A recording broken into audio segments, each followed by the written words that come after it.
Bueno, yo creo que un buen punto de partida para empezar cuando uno trabaja la experiencia del cliente es en lo que tiene que ver con comprender al cliente más en profundidad.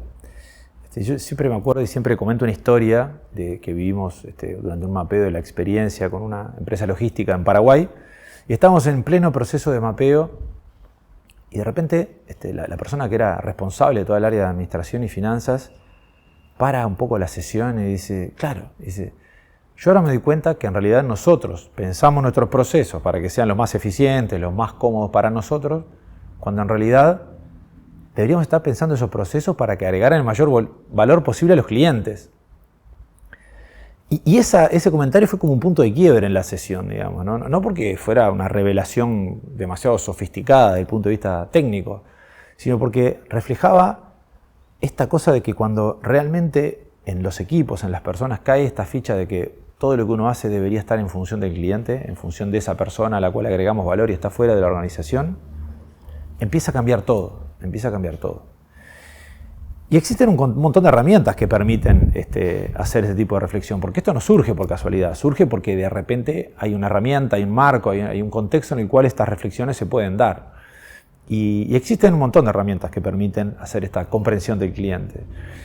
Algunas son herramientas que se les llama a veces fuentes directas, ¿no? Que es información que el propio cliente nos brinda, ya sea porque se la pedimos o no se la pedimos, ¿no? Una fuente directa es la típica encuesta del cliente, le pedimos una encuesta, pero una fuente directa también puede ser un comentario en una red social, una fuente directa, o puede ser algo que espontáneamente le comenta a un colaborador en el lugar donde recibe el servicio, por ejemplo. Esas son fuentes directas. Hay otras fuentes que son indirectas. Fuentes indirectas son aquellas que nos permiten de alguna manera inferir las necesidades o cómo está viendo el cliente lo que le estamos dando a través de mecanismos indirectos, justamente, ¿no? Algunos son, por ejemplo, información que podemos analizar, por ejemplo, patrones de usos de funciones, o algunos otros son herramientas más reflexivas, más experienciales, donde grupos de personas que tienen contacto con el cliente en determinadas dinámicas se juntan, trabajan y reflexionan para entender entre todos más en profundidad lo que le está pasando a ese cliente.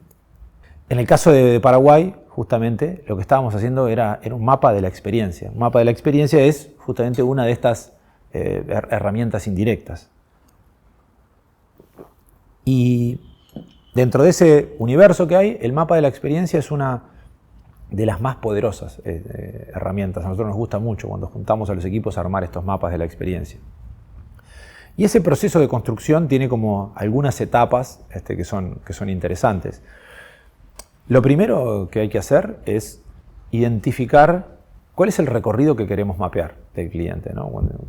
¿Y esto de qué es un recorrido de un cliente? Bueno, los clientes cuando interactúan con nuestra organización siguen distintas rutas, distintos caminos, distintos recorridos, ¿no? Por ejemplo, un cliente de una tienda puede existir un recorrido que es compra online y hace un pick-up en el local. Ese es un recorrido que el cliente sigue. Puede ser un recorrido de compra, puede ser un recorrido de nos contactó para pedir ayuda o asistencia, soporte o para buscar información. En fin, pueden haber múltiples recorridos que el cliente hace con nuestra organización. Entonces, lo primero que hay que hacer cuando empezamos a mapear la experiencia de los clientes es hay que entender cuál es el recorrido que queremos mapear. Es decir, cuál es la experiencia del cliente que queremos analizar, ¿no? Por ejemplo, este ejemplo podría ser el recorrido de compra online y retiro en la tienda, el pick-up en tienda, ¿no? Entonces, ese es el primer paso. El segundo paso es entender de dónde a dónde vamos a hacer ese mapa, el alcance del mapa, ¿no? Vamos a decir, bueno, este mapa lo vamos a empezar a hacer cuando la persona ya entró en nuestra web, en nuestro e-commerce, o queremos empezar a mapear desde antes. Por ejemplo, si buscó orgánicamente en Google un producto del estilo del que nosotros vendemos. ¿Cuándo empieza ese mapeo? ¿De cuándo lo vamos a empezar a mirar? ¿Y hasta cuándo? ¿Es hasta que retiró el artículo en la tienda? ¿Es hasta que después le mandamos una encuesta de satisfacción? ¿No? Hay que entender el alcance del mapeo. Después que definimos el alcance del mapeo, o sea, cuál es el recorrido que vamos a mapear y dónde empieza y dónde termina el ejercicio, lo siguiente importante y a veces olvidado es reflexionar de qué es lo que queremos generar en ese cliente cuando pase por ese recorrido. Es decir, qué queremos que sienta, qué queremos que piensa o qué queremos que haga una vez que ha conducido ese recorrido. Y esto es muy importante porque cuando uno diseña cualquier cosa, y el mapa de la experiencia, a la vez que una herramienta de comprensión, también es una herramienta de diseño, porque lo que vamos a sacar ahí son oportunidades para mejorar y para darle una mejor experiencia al cliente. Entonces, cada vez que uno diseña, está bueno entender cuál es el propósito, cuál es el objetivo, qué persigue, qué es lo que queremos optimizar, más allá de la generalidad de la experiencia del cliente, qué es lo que queremos optimizar cuando vamos a analizar ese recorrido. Entonces, bueno, primero, ¿qué queremos generar en el cliente? ¿Qué queremos reaccionar? ¿Cómo queremos que reaccione? Después de eso, en ese recorrido, lo que hay es un montón de interacciones entre el cliente y nuestra organización. Es lo que se llama puntos de contacto. Hay algunos puntos de contacto que son personas, cuando el cliente interactúa, habla con una persona, lo atiende. Hay puntos de contacto que no son personas, pero son entidades capaces de tener una reacción al comportamiento del cliente. Por ejemplo, sistemas, aplicaciones, apps móviles, son capaces de reaccionar. Y después hay otras cosas que son entidades físicas, inertes, que no tienen ningún tipo de reacción al comportamiento del cliente. Por ejemplo, una sala de espera es un ejemplo clásico, es un punto de contacto, pero no tiene capacidad de reaccionar al comportamiento del cliente.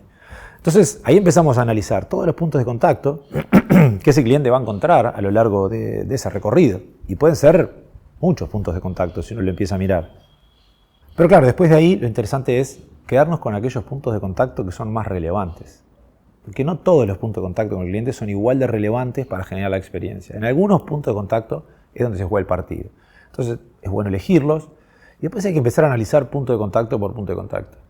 ¿Qué expectativas tiene el cliente?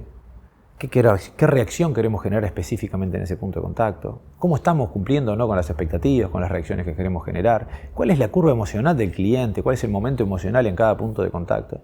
Y en cada una de esas preguntas que nos vamos haciendo, vamos eventualmente encontrando posibles oportunidades de mejora. Ideas, iniciativas, acciones para mejorar la experiencia del cliente. Y así lo vamos construyendo. Una confusión que muchas veces hay es, a veces sí, nos dicen, sí, nosotros ya tenemos los procesos mapeados.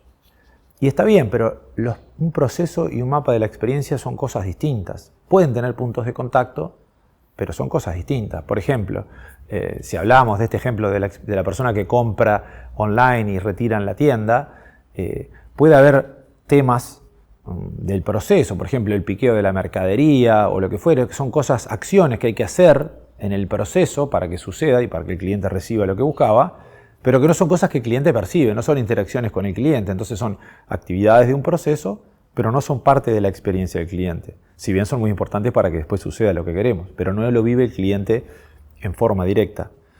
Y por otro lado, puede haber puntos de contacto en el mapa de la experiencia que no son actividades de un proceso. Por ejemplo, hoy mencionaba una sala de espera. Una sala de espera es un punto de contacto, pero no es ninguna actividad de ningún proceso. Entonces son mundos que van por carriles distintos y que se juntan en algunos lugares, digamos, ¿no? Entonces es importante tener esta diferencia, porque cuando pensamos un proceso, lo pensamos muy a la interna. Cuando pensamos y diseñamos un mapa de la experiencia, lo pensamos parándonos del lado del cliente, pensando en lo que valora, pensando en lo que está recibiendo y en cómo generarle algo mejor para ese cliente.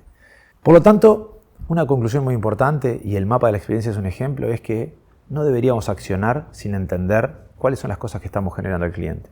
Porque al final lo que tenemos que acordarnos y nunca perder de vista es que todo lo que hacemos es para agregarle valor a ese cliente que está afuera. Ese cliente que en realidad es la razón de existir de toda organización.